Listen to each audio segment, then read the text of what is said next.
I've asked this one question to many decision makers all over the world. If there was one thing you'd like to see change that would make your organization more productive, what would it be? And guess what? Everybody came back with one word. Guess what that one word is? Come on, folks.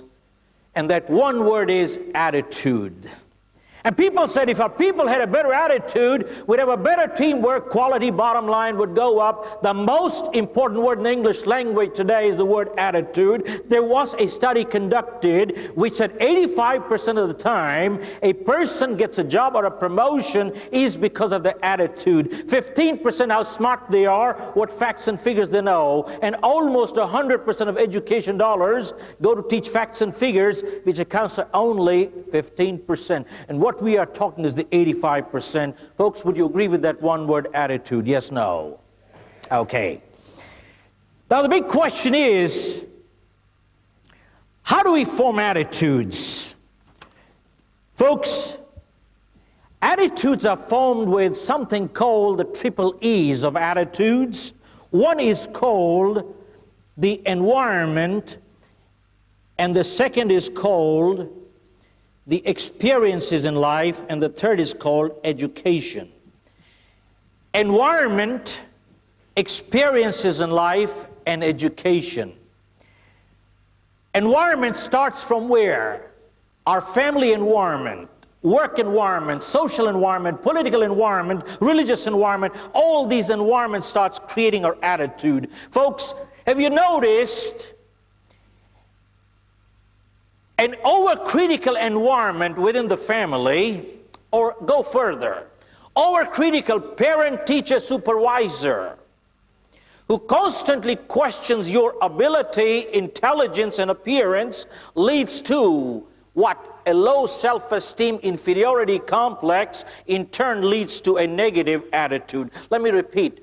Overcritical parent, teacher, supervisor, who constantly questions your ability, intelligence, and appearance, leads to an inferiority complex, in turn leads to a negative attitude, overcritical. Now, that's one. Folks, work environment. Folks, have you noticed every family, every company, every country has a culture, or lack of it, even lack of it as a culture. You go to a shop, you find the salesperson polite, supervisor polite, manager polite, owner polite. You go to another shop, the salesperson rude, supervisor rude, manager rude, and owner rude. Go to another family, the kids are courteous, so are the parents, even the help is polite. You go to another family, kids are fighting like cats and dogs, and so are the parents, and even the help is rude. Folks, there's a culture running, and culture anywhere always starts from where? Always goes from bottom up or top down. Always top down, no exceptions to this rule. How can a supervisor enforce a no smoking policy when he's smoking himself in a no smoking area?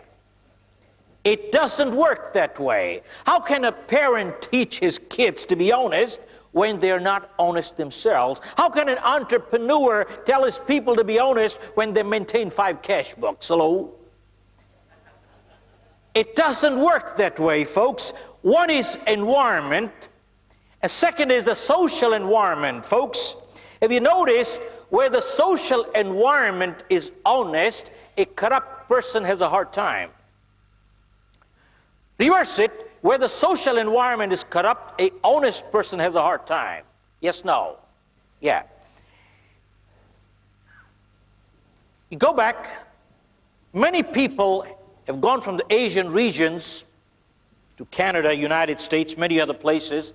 How come most Asians go overseas and they do phenomenally well? And how come when they come back to their home countries, their own output starts going down? Why? Folks, in a good environment, a marginal performer does well, and a good performer excels. Whereas in a bad environment, a good performer's output starts coming down. Same people in a different environment, their output starts coming down. Social environment. Then comes, folks, many times, political environment where the political uncertainties, people start looking short-term, they never start planning long-term. That starts affecting our attitude. And many times, people become fatalistic because of cultural environments too. And the second part is, folks, experiences in life. How do experience determine our attitude? Folks, experience or events in life, they become a reference point. We draw conclusions from our experiences, and they become a guiding factor going forward in life. If I have a good experience with someone, going forward, I'm positive with that person. But if I have a bad experience with a person, then going forward, I am guarded with that person, because that becomes a reference point in my life. Experiences and events. And the third part is, that determines our attitude, folks, is education. Education broadens horizon. It is up to us what we do with it, which depends on our value system. And folks, we're going to touch on values, and whenever we talk of values, big question comes. Whose values are we talking about, and who are we to judge? We're talking universal values, eternal values that cross country, cross culture, and cross religion. Now, given this, how do we cultivate a positive attitude? Folks, our mind is compared to a garden. Our mind is like a garden. If you plant good seeds, you will have a good garden. But if you don't plant good seeds, something will grow, and there will be what? Weeds, because nature abhors a vacuum. Either we have a positive or we have a negative. There is no neutral here.